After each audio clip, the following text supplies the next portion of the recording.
Yeah, really good. Obviously, it's been a little while now, but yeah, look, delighted to be here. Looking forward to the massive challenge ahead, which I was well aware of before taking on the responsibility, and looking forward to working with the players and the staff, and being part of a really strong competition. It was a brilliant few years for you at Celtic, but at the start of the season, there's a lot of players that left when you joined the club. You had to do a lot of recruitment at the start, didn't you? And is that bit of patience required from the supporters? Look, it's fair to say every sort of position I've had has kind of needed some sort of rebuild, and as I said, I had a brilliant 2 years at Celtic. Loved every minute of it, but it was challenging, particularly at the start. And I don't know if it's about patience. I mean, you can't ask people to feel a certain way or to sort of dampen expectations. I think what I've tried to do wherever I've been, and including Celtic, is allow them to form their own opinion with what they see rather than what I say. And like I said, we had a massive rebuild at Celtic, but I think at the beginning, even though the results weren't there, the supporters could see what we were trying to do and got behind us. And I don't know whether it's going to be a rocky start for us or a good start for us, but either way, my hope and my desire and what I'm going to try and do is give our supporters hope and belief that we're going to embark on something special. You made some exciting signings already, and it could be a big-ish squad, so some undoubtedly will leave too. In terms of the short-term planning, are there certain players like Harry Kane where you have to say he's got to stay, he's part of my plans, he's imperative? So it's question 3, and it was Harry, was it? Okay, we were running a pool with the coaches. I think Mile Jednak won actually. I had over 6 because I thought you'd care more about me than Harry. But no, look, I think in terms of the squad, as I said, it's fair to say, I think the reason that I'm here is because the club is seeking change. Change in direction, change in the way we do things, and that usually transpires in the change in personnel, squad and players and staff. And within that context, my role right at this minute is to deal with what's in front of me, the certainties I have, knowing that there are going to be many uncertainties, and trying to tick off one by one the path forward for us, and that is what our squad's going to look like. May take a little while until the season starts before we have clarity on that, but within that, I can't wait for that moment to start working. We've started already. Thank you, bud. Becky? Hi, welcome to the Premier League. Becky, I was from the Premier League. Was it always your goal or ambition to work in the Premier League, and how much are you relishing challenging your philosophies, tactics against the other managers? I can't say it was a goal. I've come literally from the other side of the world, so it's kind of been I've just wanted to experience as much as I can throughout my career and see where that takes me. And every challenge I've had is I've enjoyed, I've embraced wherever I've worked, whether that's in different countries, different leagues, national team or club football. But the Premier League is the strongest competition, as you said. Some of the best managers in the world are in this competition. Some of the strongest teams in the world are in this competition, and why wouldn't you want to embrace that? And it's another opportunity for me to do what I do, in a different competition with different sort of fundamentals around it, and experience something else in my career that I hadn't. Like I said, it wasn't an ambition of mine, but certainly everything I've done, I've tried to do the best of my ability, so that it gives me more experiences that I can say, have given me a career that, I've realised everything I've wanted to do. Do you have any preconceived ideas about what the season might be like ahead, and do you set goals along the way? No on both, because I think going in with sort of preconceived ideas might be limiting, as is making goals. I think, again, from the outset, what's important is that we try and establish some sort of key principles of who we want to be, first of all. And not just in the way we play, the way we behave, the way we train, the way we interact with one another, the way we interact with everyone else, and then see where that takes us. Because goals are great, but they can also, sort of stifle you a little bit because you become a bit narrow. And the reality of it is we're going to have to do things and be fairly flexible along the way to adjust to whatever challenge there may be ahead of us. So we don't know what they are. Sometimes with all the best planning and sort of trying to have foresight in these kind of things, things come across your path, and we've got to be agile enough to adjust to that. And as I said, see where that takes us. But, we're a big club, and the end goal for all big clubs is to have success, and that's what we want to try and do. Thank you very much. Ian? G'day. It's a good start. Yeah, g'day. How are you, mate? How much of a step up from the SPL is I don't know about step-ups. I mean, I had the same question when I got to the SPL, but I've coached at a World Cup, so I've coached it, in different leagues. I think every challenge is the same, to be honest, because it's relative to the competition you're in. So, I've never gone into any job thinking, oh, this is going to be easy in comparison to anything else I've done.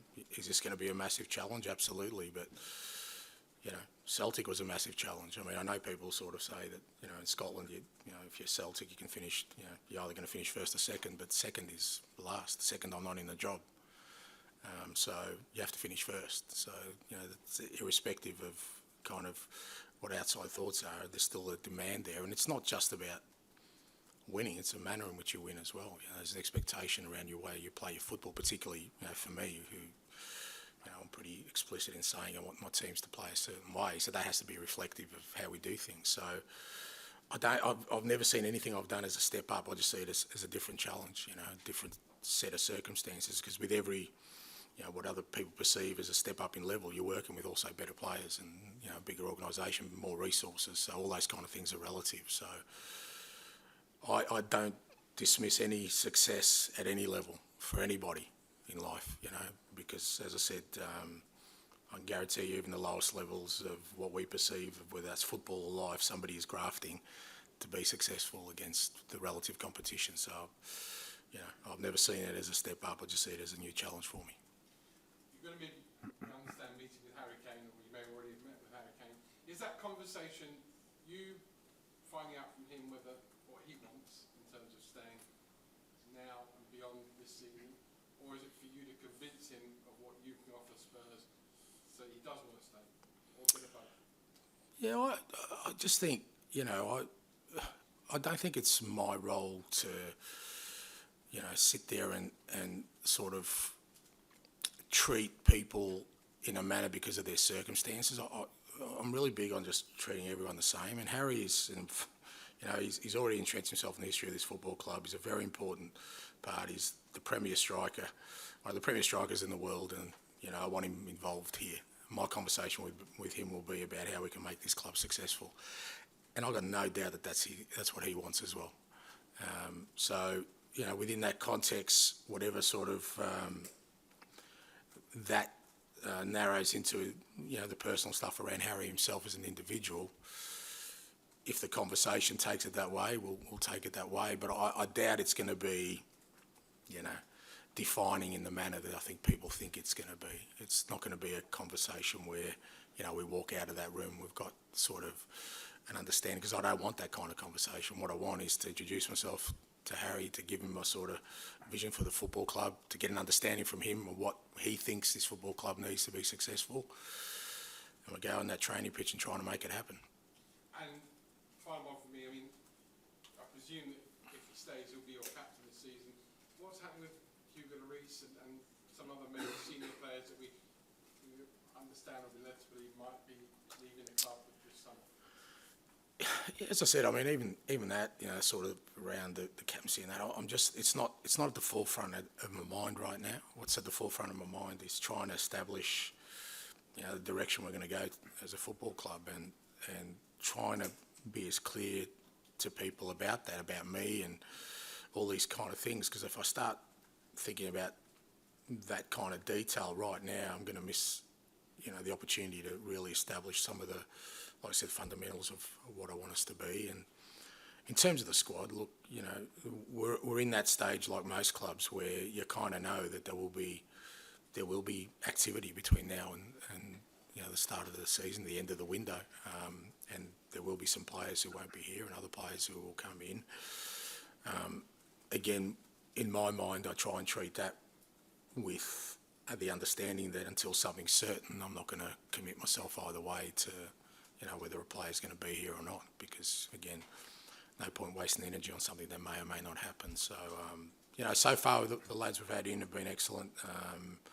The way they've approached things, the staff have been brilliant in sort of adapting and implementing the things I want, and we'll keep moving along. We'll get all the rest of the sort of group back in the next couple of days, so it'll be great to see everyone in the building. Thank you, mate. Sammy. Hi, Ange Postecoglou from Spurs. I wonder what did you make of some of the fans' reaction to your appointment? Some of them took to social media to show that they're not happy with this appointment. Does that make you feel as a challenge you need to prove to them that you can do that? I've never taken social media as a barometer of me as a person. I'd hate to think anyone does, because there's more to life than who we are. Unless you've actually polled every single Tottenham supporter around the world and you've come out with a defining majority that don't want me here, I'd suggest that what comes out of social media. Look, I think supporters with every appointment have their right to reserve their judgment. Absolutely, why not? Because this is their football club, and everyone who comes through their football club, they have a right to determine whether they think it's the right person or not. I think for the most part, I'm pretty sure the overwhelming majority of Tottenham supporters want me to be successful, because if I'm successful, it means their club's successful, and I think they'll wait and see and reserve judgment on me when that comes. But it doesn't affect me. I mean, it's not like I feel like I'm battling against any tide or anything. To be honest, I've felt overwhelming support since I've been here. The people I've come across, outside of here have all been very supportive in terms of, Tottenham fans. So, rather than sort of troll through social media to find, what's said about me, I'll go on the feeling I have at the moment. On Harry Kane conversation, did you seek any assurance from the club about him staying or not? And him staying or not will have any impact on what can you achieve this season? No, I haven't had any assurances, and I wouldn't expect any assurances, because, again, with these kind of things, you're never dealing in definites or, uncertainties in anything in life. So, and I've never, again, it's just my nature that I kind of go along and try and concentrate on the things that I know right now. And what I know right now is that, Harry's part of this squad, and, he's looking forward to coming back to training and getting amongst the players and back in here, and we start working together. And again, if I spend too much time worrying about the impact that it may have either way, I'm going to miss trying to build a team, because ultimately that's what's going to make us successful. If we build a team that plays football a certain way, that's going to be, and I'm not going to, sort of miss this initial opportunity to lay down what I know is going to be important in the long term. What's going to be important in the long term goes beyond individuals. It's more about overriding sort of philosophy on, who we want to be as a team and the key people within that. Ali. Sorry to start with a bit of a personal one, but I just wondered, over the years, you've said that you've built football clubs to kind of make your dad proud, and the way you play football. But you've also said that he was quite a difficult man to please at times. I just wondered what he would have made of you now, becoming the manager of Tottenham Hotspur in the Premier League. Yeah, look, of course he'd be overwhelmingly proud, but, he'd be making sure that I was successful. And, look, I've spoken about, my dad a lot, and it's only as you get older and, you kind of realise the impact that your upbringing has on you. You become a parent yourself, and you kind of experience different things, and, certain things rattle around in your head that maybe as a child you kind of dismissed, but, he had a dream for his son, and, I think in his mind, provided I did what he said, I was going to reach that, and sometimes I wasn't really happy with that. I wanted to do my own way, and I've charted my own path in many ways, but you know, it's not just for my dad, my mum, my family, all the people who make sacrifices. It's not just for me. Anyone who's kind of reaches a certain level in their profession knows that they've done it on the back of, you know, as much as your own sacrifice, other people's sacrifices, and you kind of hope you want them to take pride in the fact that, you know, you wouldn't be sitting here today without their support and you know, like I said, in my parents' case, the sacrifices they made.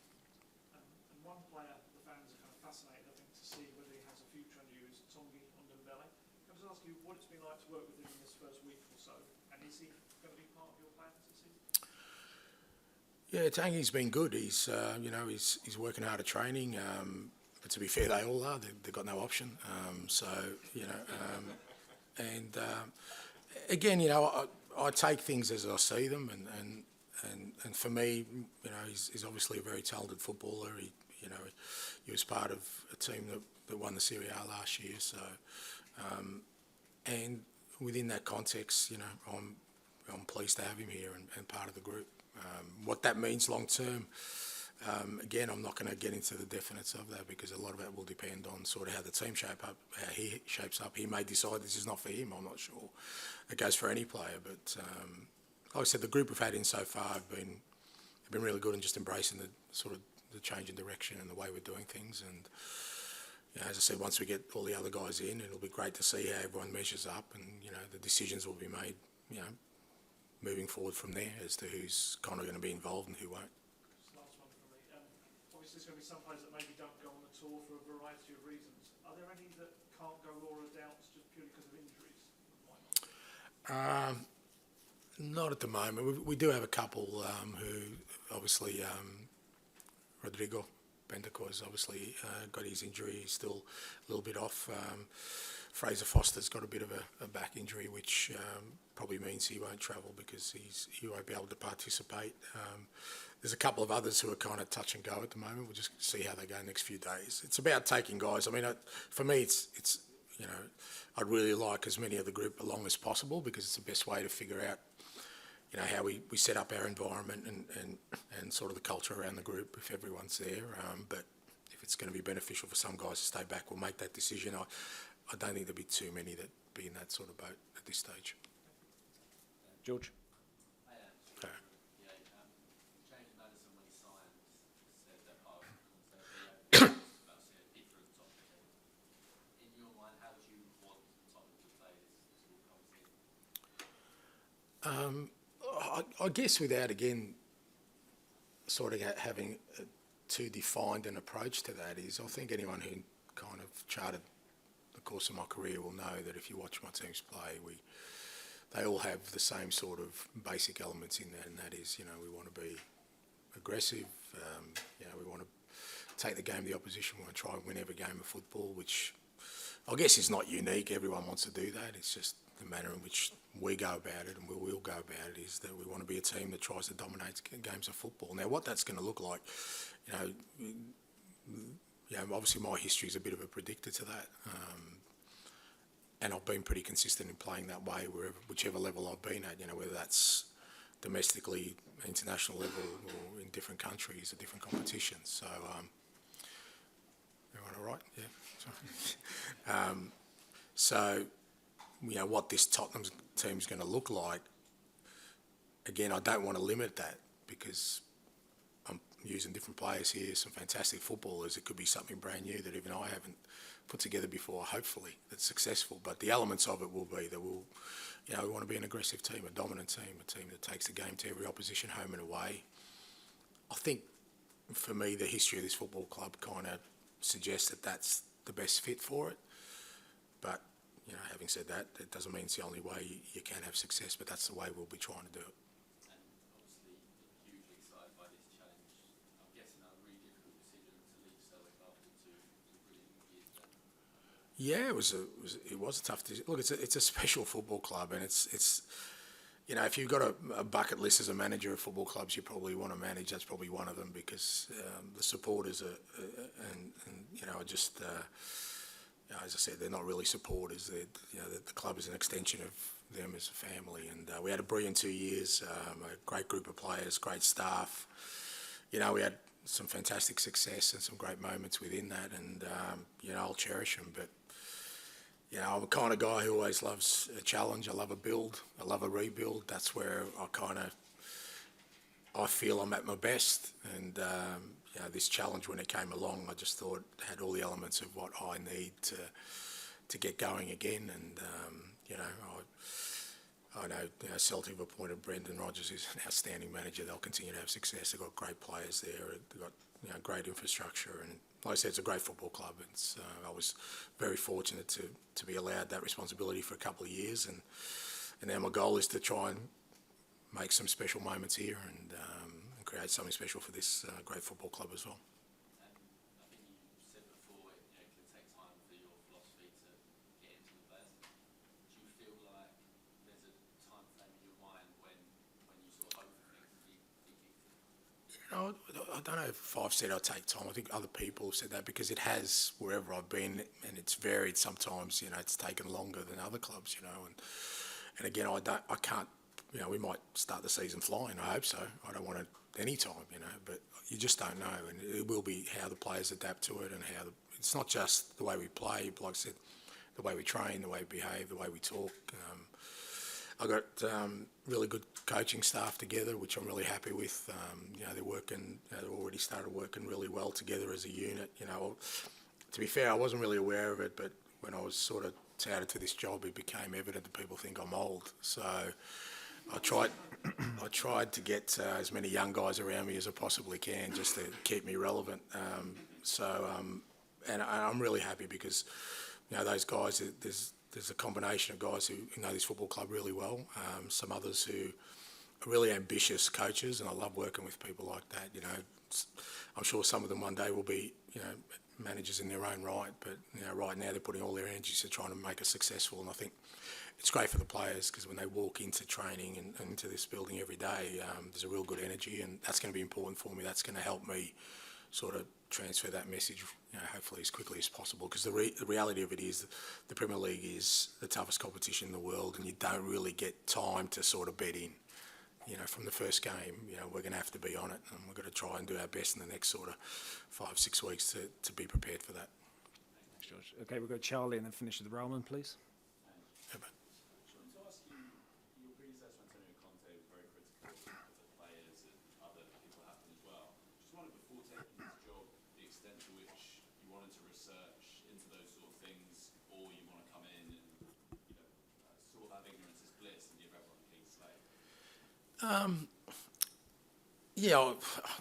Ignorance is bliss. I don't know if that'll work in this kind of role. I think you try and sort of understand as much as you can, what you're walking into. But what I've found wherever I've gone, and like I said, I've been fortunate enough with kind of my coaching journey that I've experienced many different things, and I've learned to understand that no two places are the same, and you cannot try and then fit one mould into everybody in every organisation and every sort of group you have. And I've always found it's better for me to walk into a place and kind of get a feel for it myself and see how that sort of affects my thinking and my decision making, rather than come in with a fixed mindset of saying, because you do, obviously whenever you get a new role, there isn't a shortage of opinion on what's right and what's wrong and what needs to be fixed. But all those things are my responsibility, and I always feel it's better I get a feel for it, because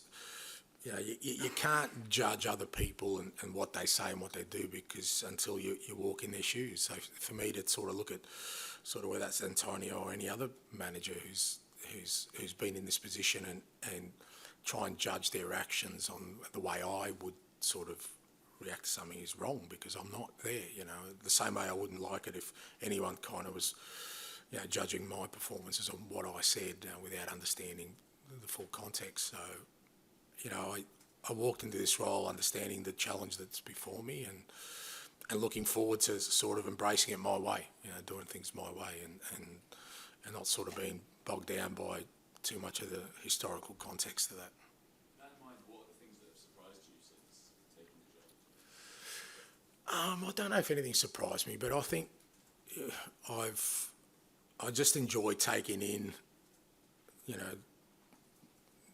every new environment and the people that are within it, and trying to sort of understand, like I said, how that will affect me and what I want to do. That's so, so far, everyone's been, as you'd expect, everyone's welcoming because they all want to sort of be part of it. So you don't expect to walk in and not be welcome, but everyone has been very welcoming. And I think more importantly, everyone's been open-minded about the way we want to do things and hoping to get some direction from me, which is great because that's what that's what I'm here to do. But you see the size of this football club and its fan base. You kind of understand as an outsider, but when you're in it, you feel that sort of enormity and that responsibility even more so. So from my point of view, it's just about trying to get in my head a real clear picture of the way forward. The quicker I got that sort of clarity in me, then the easier it'll be for those people around me to understand what we're going to do next. What have been your key messages to the players? Just about that, just about being open-minded and sort of not being, bogged down too much by expectation or like I said, history. Just understand that we are going to go down a different road, do things differently. Not because, I think it's better, because it's me. That's who I am. I'm different to the other managers that have been here, and I'll do things my way. And the more, the more we have people have buy-in with that, the quicker we'll get to where we want to, because when there is resistance, it just slows the process down. But what I've made clear is it won't change the process. It won't change where we're going. It won't change me. It won't change the way we do things. It'll just maybe derail it for a little bit, and it won't derail it for long because I won't allow it. So the quicker they sort of jump on the train, the quicker we'll get to our destination. So that's been my message, and again, allowing people to sort of be themselves as much as possible, because when somebody new comes in the building, I don't want people to sort of be that uptight that I don't see the real them, and I try and hopefully put people at ease so they can be themselves, and then we can sort of create the kind of environment that hopefully allows us to do what we need to do. Okay, Roman, we'll finish the section with you, please. Hi, Andy. Welcome to the Premier League. Thank you. You've taken over a Tottenham side without Champions League football, without Europa League football, without Conference League football, finishing 8th in the Premier League. What will be success for you this season? You've painted a pretty bleak picture there. I was excited about this role. I think, but to be fair, without sort of being dismissive of it, that's why I'm here. That's what I love about it, is that all that is not here, and that's what I want to bring. I want to bring success to this football club. I want to bring European football to this football club. I want it to be where it deserves to be, and that's as much as the excitement around joining a massive football club in the best competition in the world was attractive to me. The biggest thing about it was that there's an enormous challenge here. I love that. That's what I've done my whole career. Every club I've taken over after it's had a disappointing season or disappointing seasons. Because I think, for me, that's the thing that I've cherished most of my career, is to do things that will last, make a difference, to create something that hopefully stays beyond my tenure, because I won't be here forever. So that, the kind of scenario you painted of where we are at the moment is what attracted me most about this role. What a great challenge, but what a great story if we get it right. So what does success look like? I think the fans will tell me that. They'll tell me that at the end of the year.